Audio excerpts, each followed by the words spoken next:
안녕하세요. 뉴스 속 날씨 이세나입니다. 지난 8월 말 미국 서부 지역에 큰 산불이 발생했습니다. 요세미티 국립공원에서 발화된 산불은 샌프란시스코의 전력 공급선까지 위협하자 캘리포니아 주지사가 비상사태를 선포했는데요. 여의도 면적의 무려 200배가 넘는 지역이 불에 탔는데 이 문제는 화재로 인한 인명과 재산 피해도 심각했지만 연기와 연무로 인해서 사람들의 건강에까지 심각한 영향을 줬다는 겁니다. 최근 세계적으로 산불이 자주 일어나는 것이 지구온난화와도 밀접한 연관이 있다고 하는데요.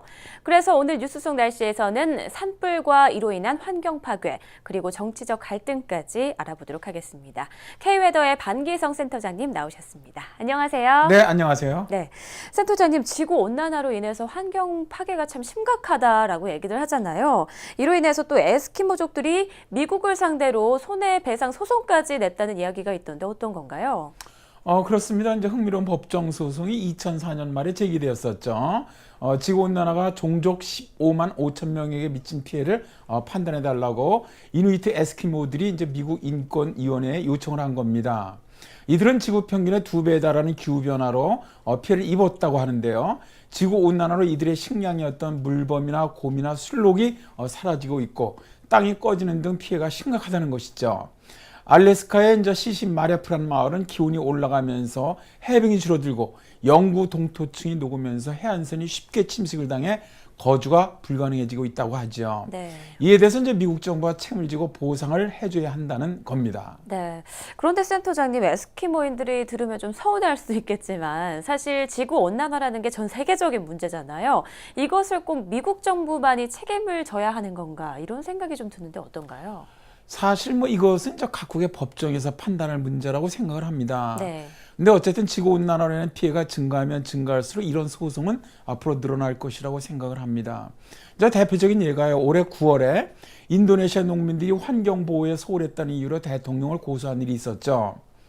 네. 그런데 환경보호를 소홀히 했다고 해서 대통령까지 고소했다니 참 황당하고 약간은 당황스러운 얘기인 것 같기도 한데 조금 더 자세히 소개를 해주시죠. 열대 우림 산불로 이제 연무 피해를 본 인도네시아 수마트라 섬 농민들이 정부가 기후변화에 제대로 대응하지 못해서 피해를 봤다면서 대통령을 상대로 집단 소송을 제기를 했습니다. 수마트라 섬 리아우주의 5개 마을 농민들은 대통령이 산림장관과 환경부 장관에게 기후변화로부터 국민, 특히 리아우 주민들을 보호하는 조치를 취하도록 하기 위해 소송을 제기했다고 합니다. 농민들이 유도요노 대통령이 기후변화를 초래하는 회전식 열대우림 개발과 벌목 같은 불법 행위를 막기 위해 충분한 조처를 하지 않아서 주민들이 큰 피해를 보았다는 거죠. 리아우주에서는 올 6월 이후에 팜유 농장 확대를 위한 불법 화전식 개간 등으로 산불이 급속히 번지면서 극심한 연무 피해가 발생했거든요. 스마트라 섬 리아우주는 세계 최대 파묘 생산 중심 지역입니다. 네. 재벌들은 저 파묘 농장을 넓히기 위해서 열대우림에 불을 놓아서 개간하는 불법 행위를 벌이고 정부는 이제 모르는 척 묵인하고 있다는 것이죠. 네. 그리고 피해는 농민들이 고스란히 떠안는다는 겁니다. 참 말씀을 들어보니까 대통령을 고소한 그 주민들의 마음이 이해가 되네요. 그런데 이런 현상은 주로 후진국에서 나타나는 현상인 것 같은데 환경이나 주민 보호보다는 좀 돈을 우선하다 보니까 또 이런 일도 발생하는 것 같습니다. 이런 비슷한 사례가 혹시 또 있을까요? 환경 파괴로 인한 연무와 산불로 인도네시아 대통령이 쫓겨난 역사가 사실 있었습니다. 아, 그렇군요. 1997년 강력한 엘니뇨가 발생하면서 동남아시아 지역으로 대가뭄이 찾아왔죠. 당시 열대우림 지역까지 번진 산불은 꺼지지 않고 엄청난 연기와 연물을 발생을 시키면서 인명피해는 물론 엄청난 재산피해, 그리고 환산하기 어려운 건강피해를 가져왔었습니다.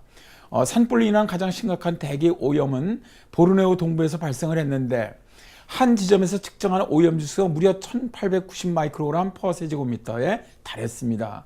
이 수치는 세계보건기구가 정한 정상 수준보다 거의 50배나 높은 것이죠. 네, 우리나라 대통령도 환경 보전에 조금 더 힘써야 하는 것 아닌가 이런 생각도 드는데 그런데 우리나라의 경우를 보니까요. 미세먼지나 황사주의보 수준이 세제곱미터당 400 마이크로그램, 경보 수준이 800 마이크로그램이던데요.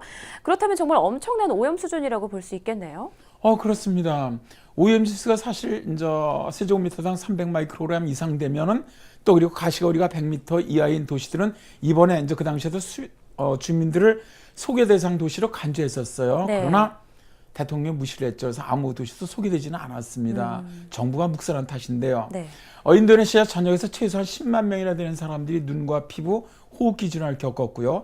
약 4만 명의 사람들이 입원을 했습니다. 네. 강한 산불로 인해서 국지적으로 쏟아진 강한 산성비로 인해서 식수가 오염되면서 또 심각한 건강장애가 발생했죠. 여객선의 충돌로 29명이 죽은 사건, 또 가로다 항공기의 추락, 교통사고의 빈발도 열무로 인한 시계불량 때문이었습니다. 인도네시아에서는 산불로 인해 곡물 30억 파운드, 목재 31억 파운드, 산림에서 얻는 직간접 수익 110억 파운드의 손실이 발생을 했는데요. 여행객 감소라든가 동식물 자원 손해까지 합친다면 총 경제적 손실은 2조 8천억 파운드로 추정을 했는데요. 네. 이건 이 나라 GNP 2.5%에 해당하는 것이었습니다. 결국 이런 산불로 인한 스모그의 발생은 곧 이 나라의 짙게 들여온 무능 또 부패의 구름을 아주 선명하고 영속적으로 상징하게 되었죠. 열대우림에서는 큰 화재는 곧 도시에서의 봉기와 맞물려지면서 인도네시아에서 장기 집권하던 독재자 수하르토 대통령이 1998년에 퇴진하게 되었답니다. 네. 대형 산불이 대통령을 몰아낸 거죠. 네, 지구온난화가 여러 가지 문제를 가져오고 있지만 또 거기에 인도네시아의 사례처럼 엘니뇨까지 맞물릴 경우 피해는 더 심각해질 수 있다는 생각이 드네요. 우리나라도 환경보호에 더욱더 적극적인 노력을 기울여야 할 것 같습니다. 센터장님, 오늘도 좋은 말씀 고맙습니다. 네, 감사합니다. 산불 피해는 겉으로 드러난 피해 외에도 경제적, 정치적 또는 건강 문제까지 다양한 문제를 일으키고 있는데요.